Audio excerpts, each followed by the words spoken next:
Hello అందరికీ నమస్తే. Welcome back. Bathukamma పండుగ దగ్గరికొచ్చేసింది. అందులో భాగంగానే డ్రైనేజీల దగ్గర గడ్డి మోరి తీయనీకొచ్చేసినాం. ఎందుకంటే ఇక్కడి నుంచి నడుచుకుంటూ వెళ్ళి అక్కడ వాగుంది. వాగులో బతుకమ్మలని నిమజ్జనం చేస్తారు కాబట్టి అందులో భాగంగానే ఈ నడుచుకుంటూ వెళ్ళే క్రమంలో గడ్డి అనేది చాలా అంటే చాలా పెరిగిపోయింది. సో, గలీజుగా కనబడుతది. అందుకే ఈ గడ్డి అంతా తీసేస్తున్నాం. ఎందుకంటే మనకు గూడా పండగ కాబట్టి మంచిగా అనిపియాలే ఎవలికైనా గానీ. సో, ఇంటి ముంగట గడ్డి ఉన్నా గానీ మంచిగా అనిపియది. మురి వాసన వచ్చినా గానీ కూడా మంచిగా అనిపియది. ఎందుకంటే పండుగ పూట నీట్‌గా శుభ్రంగా ఉంటే మనకు గూడా మంచిగా అనిపిత్తది. సో, మనం గూడా బతుకమ్మ పండుగ చేసుకుంటాం.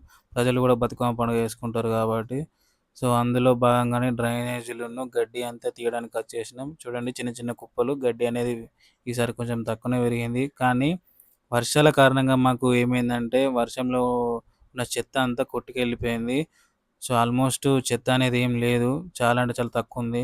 చిన్న చిన్న రాళ్ళున్నాయి. ఆ రాళ్ళని తీసేసినాం. కొంచెం సేపు కూర్చున్నాం. ఎందుకంటే మార్నింగ్ నుంచి పనే పని, విపరీతమైన పని. చూడండి కొంచెం సేపు కూర్చున్నాం. చిన్న పారలు పట్టుకొనొచ్చినాం. చేసేసినాం. And thanks. నమస్తే.